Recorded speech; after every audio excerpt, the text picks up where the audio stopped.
Scorpio 30, the Halloween Jester.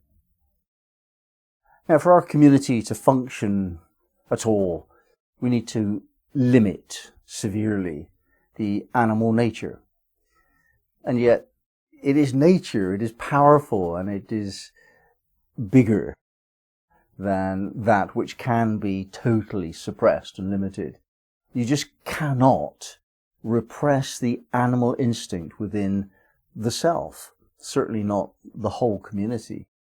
And so, traditionally, we have allowed certain things to occur a little bit, a tiny little bit. So at Christmas, we're allowed to be licentious.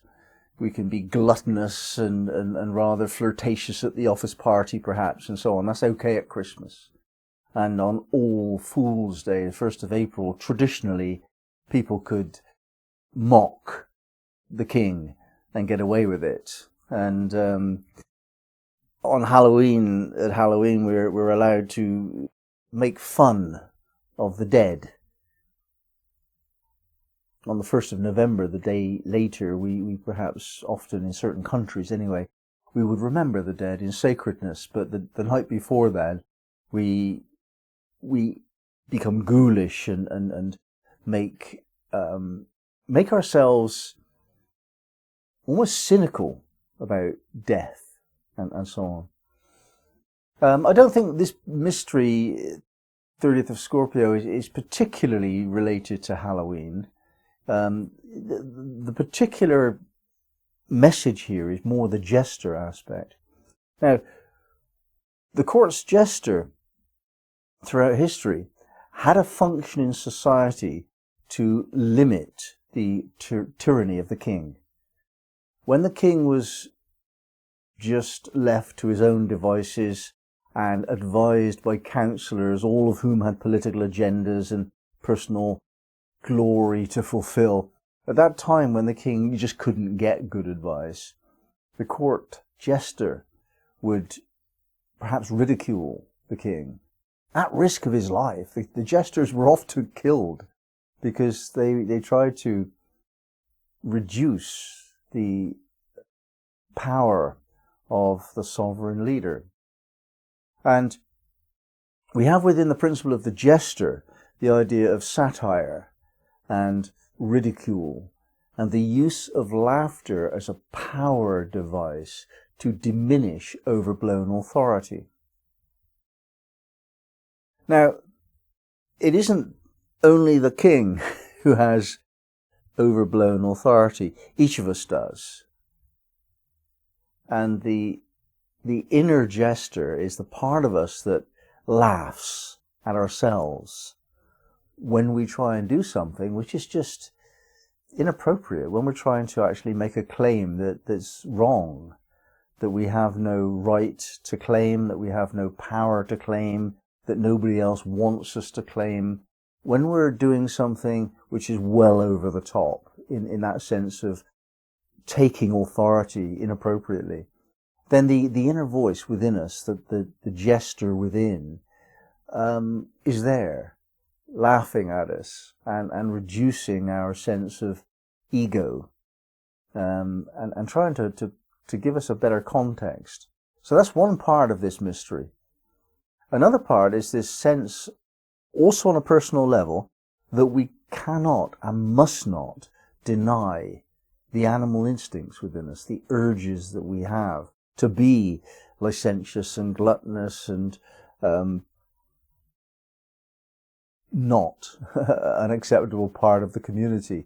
To some extent, all of us lives outside of the terms of reference set by civilization within. And many are obedient to the needs of the community and the laws and the moral codes and the religious teachings of the community. Many of us are pretty good, pretty obedient to them. Not necessarily in a slavish way, but because we can understand the wisdom of that. And yet, that part of us that seeks to rebel against all of that must not be denied.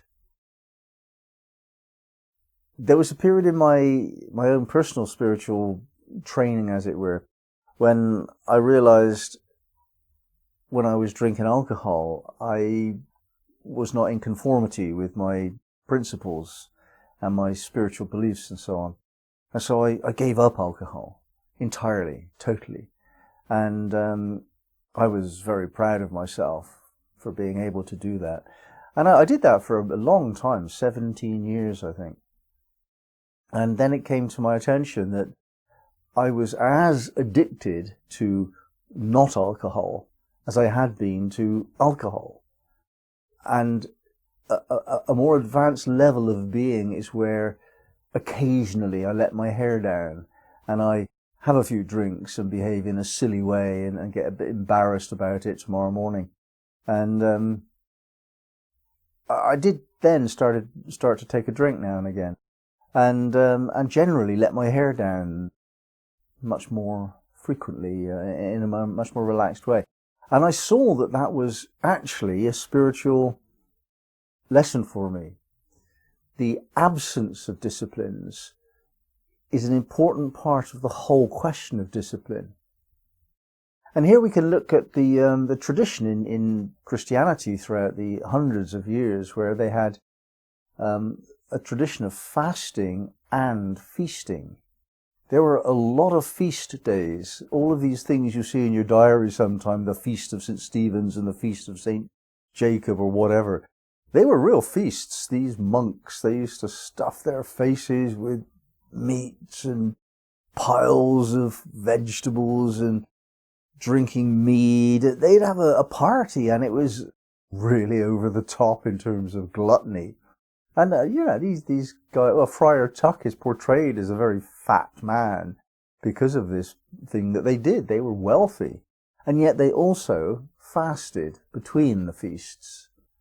And the ability to do both of those things, to fast and to feast, neither one of them is really okay as a way of life without the other. If you're going to go to one extreme, you do need to balance it with the other extreme. And so those of us who are actually very disciplined and we hold down great responsibilities for our family and our work and other aspects of society, those of us that are very disciplined and controlled and so on and so forth, unless we let our hair down sometimes, we're going to find that we pay a very severe price, because the animal nature within us is powerful and it wants to be uncontrolled. It wants passion to express, regardless of the implications. That's what passion is. Passion doesn't care about the cost of doing something. It's total emotion. No rational thought goes behind passion. So those of us who do not know how to let our hair down, we don't know passion. And if we cannot relax our disciplines, then we cannot gain access to the most passionate, powerful, therefore, natural energy within us. And when we are passionate, this energy is unlike anything else. We know things, we do things, we feel things that otherwise we just wouldn't have access to. And these very often are the special things, the things that we remember, they're outstanding, our passions. Our passions define us, equally as much as our disciplines and our routines. And so I think this degree, Scorpio 30, the Halloween Jester, is just recognizing the fact that society cannot repress its civilians' feelings, and equally we cannot repress our deeper, perhaps darker aspects of being. And we should not. We should channel it. We should channel it by expressing it at appropriate times. Now, this does not have to be marked by the calendar. This can be left to happen chance and appropriateness in terms of our normal lives. But there are times when we just have to do what we feel, whether or not we're allowed to, and just step outside of the box a little bit. And you'll find, I think, that when you do step outside of the box, in terms of emotionality, you will equally step out of the box in terms of understandings. And there's this mystery of life that is not available to those who live in a disciplined way. It's only available to the passionate ones amongst us. When we're in the zone, we're passionate. And therefore, anything of passion is taking us somewhere in the zone of our spiritual heightened state of being, the soul's awareness of itself, surely must be passionate. I think the soul is passionate. I think the soul is passion sometimes. And society has to allow it because it's bigger and deeper and more real than anything that we've come up with as a species to control it.